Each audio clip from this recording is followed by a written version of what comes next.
Good morning. आज की सुबह कुछ धुंधली सी है, कुछ कोहरा सा छाया हुआ है। कोहरे से एक अच्छी बात सीखने को मिली कि जब जीवन में कोई रास्ता न दिखाई दे तो बहुत दूर तक देखने की कोशिश व्यर्थ है। धीरे धीरे एक एक कदम चलते चलो, रास्ता अपने आप खुलता चला जाएगा। जी हाँ। और इसी धीरे धीरे वाले रास्ते में धीरे धीरे कदम बढ़ाते हुए हम पहुंच चुके हैं आधुनिक काल में। आधुनिक काल का जो पहला पड़ाव, प्रवेश द्वार, जिसे कि भारतेंदु युग के नाम से जाना जाता है, उस पर हम कदम रख चुके हैं। उसके बाद जो दूसरा पड़ाव है उसे द्विवेदी युग के नाम से जाना जाता है और आज हम द्विवेदी युग पर ही चर्चा करेंगे। प्रश्नोत्तरी के माध्यम से जानेंगे कि आखिर द्विवेदी युग का आधार क्या है। तो आइए शुरू करते हैं आज की प्रश्नोत्तरी।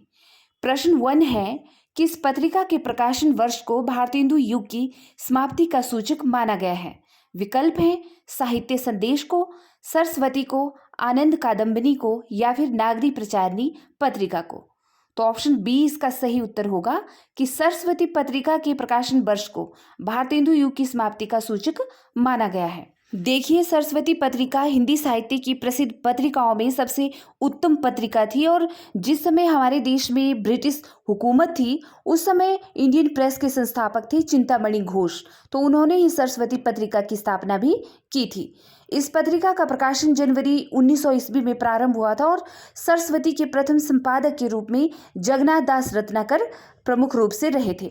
उसके बाद आचार्य महावीर प्रसाद द्विवेदी सरस्वती पत्रिका के प्रभावी संपादक बने।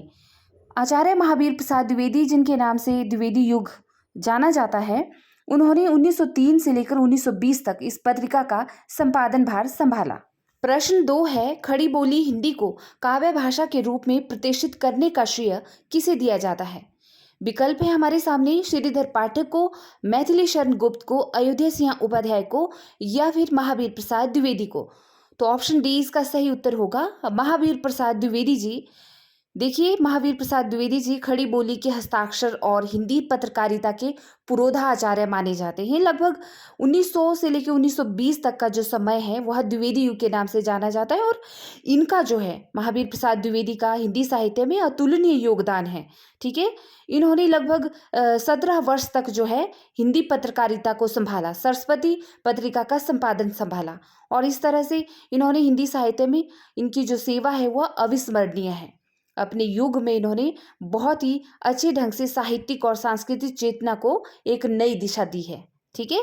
प्रश्न 3 देखिए, पंडित महावीर प्रसाद द्विवेदी सरस्वती पत्रिका के संपादक कब बने? 1901 में, 1902 में, 1903 में या फिर 1904 में? तो यह उत्तर सभी को पता है। ऑप्शन सी इसका सही उत्तर होगा कि सरस्वती पत्रिका के संपादक बने पंडित महावीर प्रसाद द्विवेदी जी 1903 ईस्वी में। ठीक है, 1903 से इन्होंने इस पत्रिका का कार्यभार संभाला संपादक के तौर पर। प्रश्न 4 देखिए, द्विवेदी युग को आधुनिक काल का द्वितीय उत्थान किसने कहा है? ऑप्शंस है रामचंद्र शुक्ल ने, डॉक्टर निगेंद्र ने, मिश्र बंधु ने या फिर रामकुमार वर्मा ने। तो ऑप्शन डी इसका सही उत्तर होगा रामकुमार वर्मा ने द्विवेदी युग को आधुनिक काल का द्वितीय उत्थान कहा है। देखिए, रामकुमार वर्मा जो हैं आधुनिक हिंदी साहित्य में एकांकी सम्राट के रूप में जाने जाते हैं। इनके काव्य में हमें रहस्यवाद और छायावाद की झलक देखने को मिलती है। रामकुमार वर्मा ने पता है हिंदी के संबंध में क्या कहा था कि जिस देश के पास हिंदी जैसी मधुर भाषा है वह देश अंग्रेजी के पीछे दीवाना क्यों है? स्वतंत्र देश के नागरिकों को अपनी भाषा पर गर्व करना चाहिए। हमारी भावभूमि भारतीय होनी चाहिए। हमें जूठन की ओर नहीं ताकना चाहिए। जब मैं लेखकों की सीरीज लाऊंगी ना तो तब हम रामकुमार वर्मा को भी अच्छे से समझेंगे। ठीक है। प्रश्न 5 देखिए, हिंदी खड़ी बोली का प्रथम कवि किसे कहा जाता है? विकल्प है सरहप्पा, पुष्प या पुंज, भारतेंदु हरिश्चंद्र या फिर श्रीधर पाठक को। ठीक है, तो ऑप्शन डी इसका सही उत्तर होगा कि हिंदी खड़ी बोली का प्रथम कवि कहा जाता है श्रीधर पाठक को। प्रश्न 6 है, इनमें से कौन सी रचना अयोध्या सिंह उपाध्याय हरिओद की नहीं है? विकल्प है रस कलश, चुभते चौपदे, मृत्युंजय या फिर प्रिय प्रवास। कौन सी रचना अयोध्या सिंह उपाध्याय हरिओद की नहीं है पूछा है। ठीक है, तो ऑप्शन सी मृत्युंजय रचना जो है अयोध्या सिंह उपाध्याय की नहीं है, जबकि रस कलश और प्रिय प्रवास और चुभते चौपते इनकी रचनाएं हैं। जबकि मृत्युंजय एक चरित्र प्रधान उपन्यास है जिसे लिखा है मराठी के प्रतिष्ठित उपन्यासकार शिवाजी सावंत ने, और उन्होंने मृत्युंजय उपन्यास में कर्ण को केंद्र में रखकर, जी हाँ, महाभारत के जो कर्ण है ना, उनको केंद्र में रखकर ही लिखा है यह उपन्यास। ओके। प्रश्न 7 है कि द्विवेदी युग को सुधार काल क्यों कहा गया है। विकल्प है हमारे सामने। इसमें सभी कवि सुधारवादी थे। इस युग में काव्य और भाषा में सुधार की प्रवृत्ति मुख्य थी। महावीर प्रसाद द्विवेदी सुधारवाद के प्रवर्तक थे, या फिर इनमें से कोई भी नहीं। तो देखिए ऑप्शन बी इसका सही उत्तर होगा कि इस युग में काव्य और भाषा में सुधार की प्रवृत्ति जो है मुख्य विशेषता थी इस युग की। ठीक है, इसीलिए द्विवेदी युग को सुधार काल युग के नाम से भी जाना जाता है। प्रश्न 8 है अयोध्या सिंह उपाध्याय हरिओद की प्रथम रचना कौन सी है। प्रिय प्रवास, वैदेही वनवास, कृष्ण शतक या फिर रस कलश। वैसे सभी रचनाएं अयोध्या सिंह की हैं, लेकिन पूछा है कि पहली रचना कौन सी है, तो ऑप्शन सी इसका सही उत्तर होगा कि कृष्ण शतक जो है इनकी पहली रचना है। ओके। प्रश्न 9 देखिए, हिंदी खड़ी बोली का प्रथम महाकाव्य प्रिय प्रवास कितने सर्गों में विभक्त है। ऑप्शन है हमारे सामने 17, 15, 11 या फिर 7। तो आंसर होगा ऑप्शन ए। ठीक है, कि हिंदी खड़ी बोली का जो प्रथम महाकाव्य माना जाता है प्रिय प्रवास, जिसे लिखा है अयोध्या सिंह उपाध्याय हरिओद ने। ठीक है, तो यह 17 सर्गों में विभक्त है यह उपन्यास। तो आपने याद रखना है, इसके सर्ग अक्सर पूछे जाते हैं कि कितने सर्गों में विभक्त है। प्रश्न 10 देखिए, कविता कामिनी कांत, भारतेंदु, प्रज्ञेंदु, साहित्य सुधाकर उपाधियों से सम्मानित कवि कौन से हैं।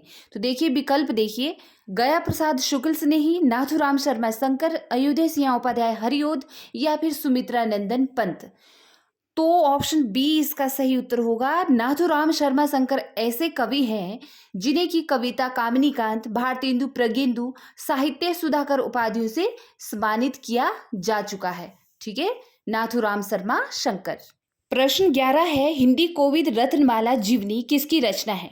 विकल्प के तौर पर है राय देवी प्रसाद पूर्ण की, श्याम सुंदर दास की, नाथुराम शर्मा शंकर की या फिर मैथिली शरण गुप्त की। तो ऑप्शन बी इसका सही उत्तर होगा।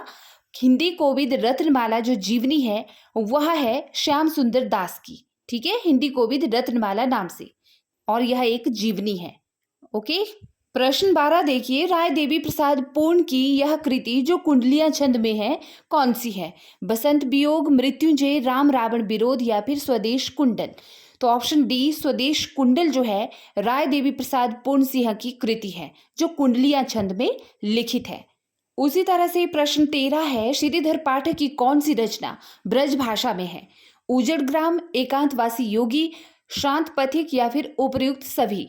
तो ऑप्शन ए इसका सही उत्तर होगा। श्रीधर पाठक की जो रचना है उजड़ ग्राम वह ब्रज भाषा में रचित है। बाकी सभी रचनाएं तो हैं श्रीधर पाठक की ही रचनाएं। ओके। इस रचना से जुड़ा हुआ एक तथ्य आपने याद रखना है कि उजड़ ग्राम इंग्लिश राइटर गोल्ड स्मिथ के डिजर्टेड विलेज का ब्रज भाषा में अनुवाद है। ठीक है, जिसे किया है श्रीधर पाठक ने। प्रश्न 14 देखिए, श्रीधर पाठक की कौन सी रहस्यवादी कविता है। सांध्या उटन, सुसंदेश, कश्मीर सुषमा या फिर भारत गीत। तो ऑप्शन बी इसका सही उत्तर होगा। श्रीधर पाठक की जो कविता है सुसंदेश नाम से वह एक रहस्यवादी कविता है। प्रश्न 15 देखिए, भारतेंदु युग और द्विवेदी युग को जोड़ने वाली कड़ी का कवि किसे कहा गया है। ऑप्शंस हैं बद्री नारायण चौधरी प्रेमघन को, मैथिली शरण गुप्त को, राधा चंद्र गोस्वामी को या फिर बाल मुकुंद गुप्त को। तो ऑप्शन डी इसका सही उत्तर होगा। बाल मुकुंद ऐसे कवि के तौर पर जाने जाते हैं जिन्हें भारतेंदु युग और द्विवेदी युग को जोड़ने वाली कड़ी के रूप में जाना जाता है। ठीक है, बाल मुकुंद गुप्त। प्रश्न 16 है इनमें से कौन सी कृति राम नरेश त्रिपाठी की है। देवसभा, स्वप्न, द्रौपदी या फिर प्रिय प्रवास। तो ऑप्शन बी इसका सही उत्तर होगा। स्वप्न कृति जो है या रचना वह राम नरेश त्रिपाठी की रचना है। ठीक है, राम नरेश त्रिपाठी एक प्रसिद्ध कवि हैं और इनके प्रसिद्ध प्रबंध काव्यखंड जो है मिलन, पथिक, मानसी और स्वप्न नाम से बड़े प्रसिद्ध हैं, और स्वप्न पर इन्हें जो है हिंदुस्तान अकादमी पुरस्कार भी मिला था। नेक्स्ट प्रश्न है द्विवेदी युग के किस कवि को राज्यसभा का सदस्य नियुक्त किया गया। महावीर प्रसाद द्विवेदी को, अयोध्या सिंह उपाध्याय हरिओद को, श्रीधर पाठक को या फिर मैथिली शरण गुप्त को। तो ऑप्शन डी इसका सही उत्तर होगा। मैथिली शरण गुप्त ऐसे कवि रहे हैं द्विवेदी युग के जो कि राज्यसभा के सदस्य भी रह चुके हैं। ठीक है, तो आपने याद रखना है मैथिली शरण गुप्त से संबंधित यह तथ्य। प्रश्न 18 देखिए, मैथिलीशरण गुप्त की प्रथम रचना कौन सी है? भारत भारती, रंग में भंग, साकेत या फिर यशोधरा? यह सभी रचनाएं मैथिलीशरण गुप्त की है, लेकिन पूछा है कि प्रथम रचना इनमें से कौन है? तो ऑप्शन बी सही उत्तर होगा। रंग में भंग जो है मैथिलीशरण गुप्त की प्रथम रचना मानी जाती है। प्रश्न 19 देखिए, मैथिलीशरण गुप्त की लोकप्रियता का मूल आधार ग्रंथ कौन सा है? भारत भारती, साकेत, यशोधरा या फिर पंचवटी? तो ऑप्शन ए इसका सही उत्तर होगा। भारत भारती मैथिलीशरण गुप्त की लोकप्रियता का मूल आधार ग्रंथ माना जाता है। इस रचना में गुप्त जी ने स्वदेश प्रेम को दर्शाते हुए काव्यात्मक प्रस्तुति के माध्यम से भारतवर्ष के संक्षिप्त तौर पर हमें दर्शन करवाए हैं। प्रश्न 20 है, भारत भारती का प्रकाशन वर्ष कौन सा है? 1910 ईस्वी में, 1912 ईस्वी में, 1914 ईस्वी में या फिर 1916 ईस्वी में भारत भारती का प्रकाशन हुआ है? तो ऑप्शन बी इसका सही उत्तर होगा। 1912 में भारत भारती रचना का प्रकाशन माना गया है। प्रश्न 21 देखिए, मैथिलीशरण गुप्त के काव्य पर किसका प्रभाव है? विकल्प के तौर पर है लोकमान्य तिलक का, महात्मा गांधी का, महर्षि अरविंद का या फिर उपयुक्त में से किसी का भी नहीं? तो देखिए ऑप्शन सी इसका सही उत्तर होगा। महर्षि अरविंद का जो है मैथिलीशरण गुप्त के काव्य पर प्रभाव माना जाता है। प्रश्न 22 है, साकेत में कितने सर्ग हैं? 10, 11, 12 या फिर 15? तो ऑप्शन सी इसका सही उत्तर होगा। साकेत जो है 12 सर्गों में विभक्त है। साकेत मैथिलीशरण गुप्त का एक प्रसिद्ध महाकाव्य है जो 12 सर्गों में लिखा गया है और उर्मिला को केंद्र में रखकर लिखा गया यह महाकाव्य है। जी हाँ, लक्ष्मण की पत्नी उर्मिला। देखिए इसमें जो सर्ग है ना, उसमें शुरू में तो श्री राम के जीवन को दिखाया गया है, ठीक है, कि शुरुआती सर्गों में श्री राम के वनवास को किस तरह से दिया जाता है, आदेश मिलता है। फिर अयोध्या वासियों का करुण रुदन दिखाया गया है, फिर वनगमन की झांकियां भी दिखाई गई है। लेकिन अंत के सर्गों में लक्ष्मण की पत्नी व जो राजवधू होती है उर्मिला, उसके वियोग का वर्णन बड़े मार्मिक ढंग से यहाँ पर दर्शाया गया है मैथिलीशरण गुप्त द्वारा, ठीक है। क्योंकि लक्ष्मण तो अपने भाई और भाभी के साथ वन को चले जाते हैं, तो उर्मिला पीछे भवन में अकेली रह जाती हैं, तो उनकी मनस्थिति को एक भावपूर्ण वर्णन किया गया है उनकी मनस्थिति का यहाँ पर मैथिलीशरण गुप्त के द्वारा, ठीक है। प्रश्न 23 देखिए, मैथिलीशरण गुप्त की वह रचना जिसमें राष्ट्र की बलि देवी पर अपने प्राणों का उत्सर्ग करने वाले युवक का चरित्र चित्रण हुआ है, वह कौन सी है? जयद्रथ वध, त्रिपथगा, नल दमयंती या फिर सुलोचना? तो ऑप्शन ए इसका सही उत्तर होगा। गुप्त जी की जयद्रथ वध ऐसी रचना है जिसमें राष्ट्र की बलि देवी पर अपने प्राणों का उत्सर्ग करने वाले युवक का चरित्र चित्रण हुआ है। जयद्रथ वध मैथिलीशरण गुप्त द्वारा रचित एक प्रसिद्ध खंड काव्य है और इसका प्रकाशन 1910 में हुआ था। आपने सुना होगा कि महाभारत के युद्ध में जयद्रथ जो थे सिंधु प्रदेश के राजा थे, है ना, और जयद्रथ का विवाह कौरवों की एकमात्र बहन थी दुशाला, उससे हुआ था। और इसमें क्या दर्शाया गया है कि जयद्रथ दरअसल कौरवों की बहन दुशाला के पति होने के बावजूद उस महाभारत के युद्ध में उसका वध अर्जुन द्वारा किया जाता है, ठीक है। और जयद्रथ को अपने पिता बृहदक्षत्र से एक वरदान मिला था कि उसका सिर जमीन पर गिराने वाले शख्स के मस्तक में भी उस समय जबरदस्त विस्फोट होगा और वह भी मारा जाएगा। लेकिन इसके बावजूद भी अर्जुन ने इन्हें मारा था, जयद्रथ को, ठीक है। इसे मारने में कामयाब रहे थे अर्जुन। तो वही जयद्रथ है जिसके बारे में यह कहानी कही गई है मैथिलीशरण गुप्त के द्वारा, ठीक है। प्रश्न 24 देखिए, बौद्धकालीन संस्कृति को उदाटित करने वाला काव्य ग्रंथ कौन सा है?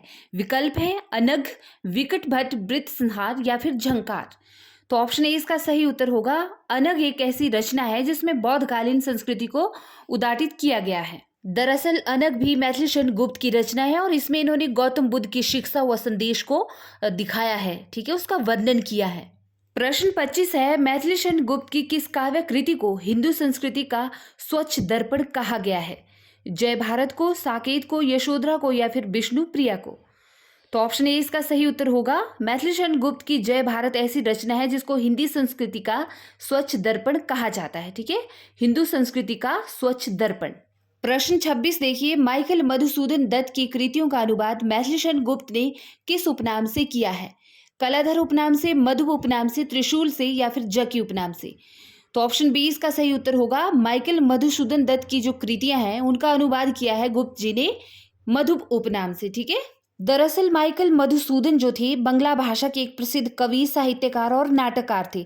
ठीक है, और इनकी जो प्रसिद्ध कृतियां रही हैं उनमें कृष्ण कुमारी, पद्मावती, तिलोत्तमा, मेघनाथ वध, ब्रजांगना, वीरांगना जैसी इनकी रचनाएं हैं, जिनका कि मैथिली शरण गुप्त ने क्या किया है, अनुवाद किया है। ओके, और किस नाम से अनुवाद किया है? मधुप उपनाम से। प्रश्न 27 देखिए, मैथिली शरण गुप्त की अतुकांत रचना कौन सी है? ऑप्शंस है द्वापर, विष्णुप्रिया, यशोधरा या फिर मेघनाथ वध। तो ऑप्शन सी इसका सही उत्तर होगा। मैथिली शरण गुप्त की यशोधरा ऐसी रचना है जिसको कि अतुकांत रचना माना जाता है। अगर हम इसके प्रकाशन वर्ष की बात करें तो सन 1933 में यशोधरा का प्रकाशन किया था, और यह एक बड़ा ही प्रसिद्ध प्रबंध काव्य है, महाकाव्य। ठीक है, और कहा जाता है कि अपने छोटे भाई सियाराम शरण गुप्त के अनुरोध पर मैथिली शरण गुप्त ने यह पुस्तक लिखी थी। और यशोधरा महाकाव्य में गौतम बुद्ध की गृह त्याग की कहानी को केंद्र में रखकर ही यह महाकाव्य लिखा गया है। प्रश्न 28 देखिए, गया प्रसाद शुक्ल स्नेही जी राष्ट्र प्रेम की कविताएं किस उपनाम से लिखा करते थे? ठीक है, शंकर उपनाम से, त्रिशूल उपनाम से, स्नेही उपनाम से, या फिर कोई नहीं। तो ऑप्शन बी इसका सही उत्तर होगा कि गया प्रसाद शुक्ल जो हैं स्नेही उपनाम से राष्ट्र प्रेम की कविताएं लिखा करते थे। आपने वह पंक्ति तो सुनी होगी कि जो भरा नहीं है भावों से, बहती जिसमें रसधार नहीं, वह हृदय नहीं पत्थर है, जिसमें स्वदेश का प्यार नहीं। तो गया प्रसाद शुक्ल स्नेही की यह रचना है। ठीक है, इसका उपशीर्षक है वह हृदय नहीं पत्थर है। ठीक है, और सदाए वतन और किसान तथा राष्ट्रीयता जैसी इनकी तमाम ऐसी कविताएं हैं जिसमें राष्ट्रीयता की भावना हमें देखने को मिलती है। प्रश्न 30 देखिए, लॉर्ड मैकाले की प्रसिद्ध रचना हॉरिसन का अनुवाद किसने किया है? ठीक है, हॉरिसन जो है लॉर्ड मैकाले की रचना है, उसका अनुवाद किसने किया है? विकल्प हैं जगन्नाथ दास रत्नाकर, नाथूराम शर्मा शंकर ने, मैथिली शरण गुप्त ने, या फिर सत्यनारायण कविरत्न ने। तो ऑप्शन डी इसका सही उत्तर होगा। सत्यनारायण कविरत्न ऐसे कवि हैं जिन्होंने लॉर्ड मैकाले की प्रसिद्ध रचना हॉरिसन का अनुवाद किया है। प्रश्न 31 देखिए, ज के उपनाम से उर्दू में काव्य रचना करने वाले कवि कौन हैं? जयशंकर प्रसाद, राय देवी प्रसाद पूर्ण, मैथिली शरण गुप्त, या फिर जगन्नाथ दास रत्नाकर। तो ऑप्शन डी इसका सही उत्तर होगा। जगन्नाथ दास रत्नाकर ऐसे कवि हैं जो ज के उपनाम से उर्दू में काव्य रचना करते थे। ठीक है, तो अक्सर इनके उपनाम भी पूछे जाते हैं। आधुनिक काल के जितने भी लेखक हैं, काफी लेखकों के जो है उपनाम हैं, तो आपने यह याद रखना है। ओके, प्रश्न 31 है, इतिवृत्तात्मकता इनमें से किस युग की कविता की प्रमुख विशेषता है ना? पहले वाली जो वीडियो थी उसमें मैंने पूछा था कि भारतेंदु युग की कौन सी विशेषता नहीं है, तो उसमें ऑप्शन था इतिवृत्तात्मकता जो है भारतेंदु युग की विशेषता नहीं है। लेकिन यहाँ पर पूछा है कि इतिवृत्तात्मकता जो है किस युग की कविता की प्रमुख विशेषता है, तो ऑप्शन सी इसका सही उत्तर होगा। द्विवेदी युग में जो है इतिवृत्तात्मकता पाई जाती है। ठीक है, छायावाद भी नहीं होगा, भारतेंदु युग भी नहीं होगा, प्रगतिवाद भी नहीं होगा। क्या होगा? द्विवेदी युग में जो है इतिवृत्तात्मकता की शैली पाई जाती है। अब सवाल उत्पन्न होता है कि आखिर इतिवृत्तात्मकता का अर्थ क्या होता है? देखिए, किसी विषय वस्तु का ऐसा वर्णन करना जिसमें कि आख्यानता की प्रधानता पाई जाती हो। कई बार ऐसी रचनाएं जो होती है ना, ऐसी कविताएं, उनमें कल्पना और अनुभूति की जो गहराई होती है वह कम होती है और पढ़ने में कम मजा आता है, मतलब रसात्मकता कम पाई जाती है ऐसी रचनाओं में। ठीक है, कई बार अच्छी लगती है लेकिन कई बार नीरस लगती है, शुष्क लगती है, तो वही इतिवृत्तात्मकता का अर्थ भी होता है। प्रश्न 32 देखिए, पुष्प की अभिलाषा नामक कविता का रचयिता कौन है? विकल्प है हमारे सामने, मैथिली शरण गुप्त, बालकृष्ण शर्मा नवीन, गोपाल शरण सिंह नेपाली, या फिर माखनलाल चतुर्वेदी।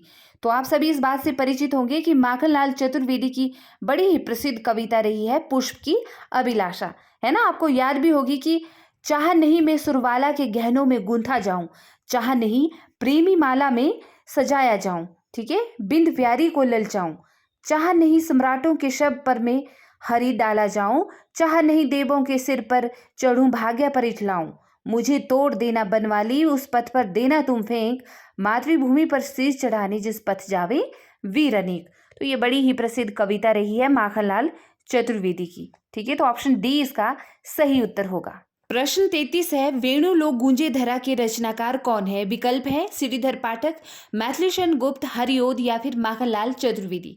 तो ऑप्शन डी इसका सही उत्तर होगा। माखनलाल चतुर्वेदी की ही रचना है वेणु लोक गूंजे धरा। ओके, प्रश्न 34 है, अनाथ विषाद पाथे किसकी रचनाएं हैं? ऑप्शंस है सिया रामचंद्र गुप्त की, बालकृष्ण शर्मा नवीन की, बाबू गुलाब राय की या फिर चंद्रधर शर्मा गुलेरी की। तो ऑप्शन ए इसका सही उत्तर होगा। सिया रामचंद्र गुप्त की ही रचनाएं हैं अनाथ, विषाद और पाथेय। प्रश्न 35 है, ये लोकसभा और राज्यसभा के सदस्य थे।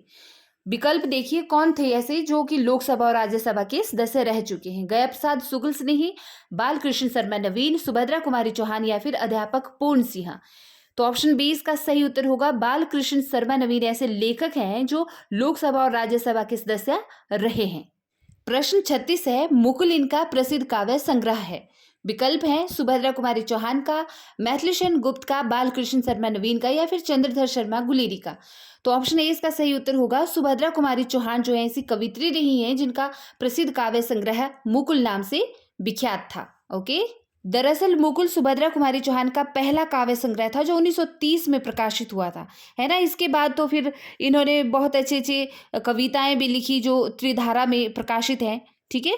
और इसके बाद बिखरे मोती कहानी संग्रह है इनका, और झांसी की रानी तो आपने सुनी होगी कविता जो बड़ी ही प्रसिद्ध रही है, तो सुभद्रा कुमारी चौहान की ही वह कविता है। प्रश्न 37 देखिए, समालोचक पत्र के संपादक कौन थे।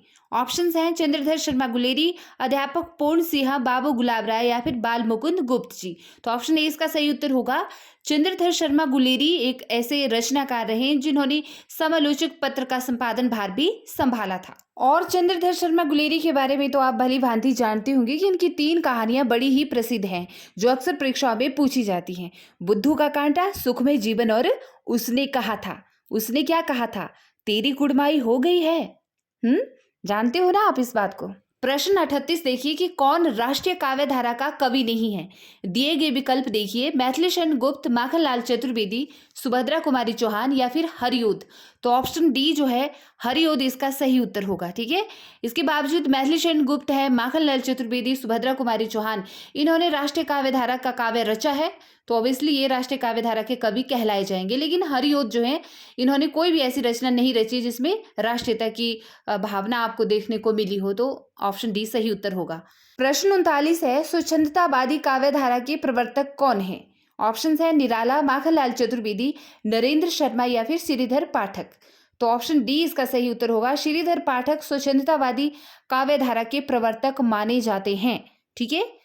कौन माने जाते हैं? श्रीधर पाठक स्वच्छंदतावादी काव्य धारा के प्रवर्तक। देखिए स्वच्छंदतावाद जो है छायावाद का ही दूसरा नाम है, ठीक है। और श्रीधर पाठक जो है हिंदी साहित्य में स्वच्छंदतावाद के कवि माने जाते हैं। ओके, प्रश्न 40 है, कवि और उपनाम में कौन सा विषम संयोजन है। विकल्प को ध्यान से देखिए, अयोध्या सिंह उपाध्याय, हरिओद, ठीक है। गया प्रसाद शुक्ल को स्नेही उपनाम से जाना जाता है, ठीक है। राय देवी प्रसाद को पूर्ण उपनाम से जाना जाता है, ठीक है। तो इस तरह से राय देवी प्रसाद पूर्ण से है, ठीक है। मैथिलीशरण गुप्त को कलाधर उपनाम से नहीं जाना जाता, इसलिए ऑप्शन डी इसका सही उत्तर होगा, क्योंकि कलाधर के नाम से जाना जाता है आपके जयशंकर प्रसाद को, ठीक है। मैथिलीशरण गुप्त को जहां तक मुझे याद है कि दद्दा नाम से जाना जाता है। हाँ, प्रश्न 41 देखिए, हरिओद को किस रचना पर मंगला प्रसाद पुरस्कार मिला था, ठीक है। अयोध्या सिंह उपाध्याय हरिओद की यहाँ पर बात हो रही है, तो उनको किस रचना पर जो है मंगला प्रसाद पुरस्कार मिला था। वैदेही बनवास पर, प्रिय प्रवास पर, रस कलश पर या फिर पद्य प्रसून पर। तो ऑप्शन बी प्रिय प्रवास पर इनको मंगला प्रसाद पुरस्कार मिला था, ठीक है, हरिओद को। और एक महत्वपूर्ण बात कि प्रिय प्रवास जो है हिंदी खड़ी बोली का प्रथम महाकाव्य माना जाता है, और यही जो है हरिओद जी का प्रसिद्धि का आधार भी रहा है। इसकी रचना इन्होंने सन 1909 से लेकर 1913 के बीच में की है, ठीक है। तो ये तथ्य याद रखना है इस रचना से संबंधित। नेक्स्ट प्रश्न है कि हरिओद की कौन सी रचना रीति निरूपण ग्रंथ है। प्रिय प्रवास, रस कलश, वैदेही बनवास या फिर इनमें से कोई नहीं। तो इसका ऑप्शन बी सही उत्तर होगा। रस कलश ऐसी रचना है जो हरिओद जी का रीति निरूपण ग्रंथ है। ओके, और यहाँ पर ये प्रश्न नंबर 18 ऐड हो गया है, कोई बात नहीं। प्रश्न 42 देखिए, निम्नलिखित में से मैथिलीशरण गुप्त की कौन सी नाट्य रचना है, ठीक है। तिलोत्तमा, चंद्रहास, उपयुक्त दोनों या फिर निबंधकार। तो आंसर सी होगा इसका, ऑप्शन सी उपयुक्त दोनों, यानी कि जो इनकी रचना है तिलोत्तमा और चंद्रहास, ये दोनों हैं नाट्य रचना इनकी, ठीक है, मैथिलीशरण गुप्त की। प्रश्न 43 देखिए, प्रिय प्रवास को महाकाव्य किसने नहीं माना है। डॉक्टर नगेंद्र ने, श्याम सुंदर दास ने, उपयुक्त दोनों या फिर रामचंद्र शुक्ल ने। तो रामचंद्र शुक्ल से आलोचक या विद्वान रहे हैं जिन्होंने प्रियप्रवास को महाकाव्य मानने से इनकार किया है। ठीक है, प्रियप्रवास हिंदी खड़ी बोली का आधुनिक जो है पहला ग्रंथ माना जाता है, लेकिन आचार्य शुक्ल ने इसको महाकाव्य मानने से इनकार किया है। प्रश्न 44 देखिए, भुजंग भूषण भट्टाचार्य के छद्म नाम से किसने लिखा है? भारतेंदु हरिश्चंद्र ने, बाल मुकुंद गुप्त ने, महावीर प्रसाद द्विवेदी या फिर इनमें से कोई नहीं। तो ऑप्शन सी इसका सही उत्तर होगा महावीर प्रसाद द्विवेदी, है ना। हिंदी गद्य साहित्य के महान साहित्यकार, पत्रकार और एक युग विधायक माना जाता है इनको, और इन्हीं के नाम से तो देखिए हिंदी साहित्य का द्विवेदी युग भी जाना जाता है। ठीक है, तो इन्होंने भुजंग भूषण भट्टाचार्य के छद्म नाम से भी लिखा करते थे ये। 45 प्रश्न है, बाल मुकुंद गुप्त किसके संपादक थे? भारत मित्र के, बंगवासी के, उपयुक्त दोनों या इनमें से कोई नहीं। तो देखिए जो बाल मुकुंद गुप्त हैं वो भारत मित्र और बंगवासी इन दोनों पत्र के संपादक रह चुके हैं। प्रश्न 46 देखिए, उद्धव शतक किससे संबंधित है? हरिओद से, जगन्नाथ दास रत्नाकर से, रूप नारायण पांडे या फिर श्रीधर पाठक? तो जगन्नाथ दास रत्नाकर की प्रसिद्ध कृति है उद्धव शतक। उद्धव शतक जो है आधुनिक काल का भ्रमर गीत परंपरा का एक प्रसिद्ध ग्रंथ है रत्नाकर जी का। ठीक है, और रचनाओं की बात करें तो रत्नाकर की जो प्रसिद्ध रचनाएं हैं, गंगावतरण, विराष्टक, श्रृंगार लहरी, रत्नाष्टक, गंगा लहरी, विष्णु लहरी, हिंडोला, समालोचना दर्श और हरीशचंद्र। प्रश्न 47 है, माइकल मधुसूदन दत्त की कृतियों का मधुप नाम से अनुवाद करने वाले कवि कौन है? मैथिलीशरण गुप्त, माखनलाल चतुर्वेदी, श्रीधर पाठक या फिर रामधारी सिंह दिनकर? तो मैथिलीशरण गुप्त एक ऐसे राष्ट्रवादी कवि रहे हैं जिन्होंने माइकल मधुसूदन दत्त की कृतियों का मधुप उपनाम से अनुवाद किया है। यह प्रश्न रिपीटेड है। ठीक है, प्रश्न 48 है, दिवस का अवसान समीप था, गगन था कुछ लोहित हो चला, ये किस ग्रंथ की प्रथम पंक्तियां हैं? साकेत की, कामायनी की, प्रिय प्रवास की या फिर द्वापर की? तो आंसर क्या होगा? ऑप्शन सी, प्रिय प्रवास जो रचना है उसकी जो प्रथम पंक्तियां हैं। जब भी आप इस काव्य को पढ़ेंगे, इस रचना को, तो आपको ये लाइनें देखने को मिलेंगी, दिवस का अवसान समीप था, गगन था कुछ लोहित हो चला। ठीक है, प्रश्न 49 देखिए कि जगत है सच्चा तनिक न कच्चा, समझो बच्चा इसका भेद किस कवि की पंक्ति है? वाओ, कितनी अच्छी लाइन है कि जगत है सच्चा तनिक न कच्चा, समझो बच्चा इसका भेद। देखिए किस कवि की पंक्ति है? भारतेंदु हरिश्चंद्र, महावीर प्रसाद द्विवेदी, श्रीधर पाठक या फिर बाल मुकुंद गुप्त? तो ऑप्शन सी, श्रीधर पाठक ऐसे रचनाकार हैं कि उन्हीं की यह पंक्तियां हैं कि जगत है सच्चा तनिक न कच्चा, समझो बच्चा इसका भेद। ठीक है, श्रीधर पाठक। प्रश्न 50 देखिए, ये धर्म में विशिष्ट द्वैतवादी, विचारों में गांधीवादी और साहित्य में अभिधावादी हैं। कथन किससे संबंधित है? महावीर प्रसाद द्विवेदी से, श्याराम शरण गुप्त से, हरिओद से या फिर मैथिलीशरण गुप्त से? तो मैथिलीशरण गुप्त ऐसे राष्ट्रवादी कवि जिनके बारे में कहा जाता है कि ये धर्म से विशिष्ट द्वैतवादी थे, विचारों में गांधीवादी थे और साहित्य में अभिधावादी। ठीक है, मैथिलीशरण गुप्त इसका सही उत्तर होगा।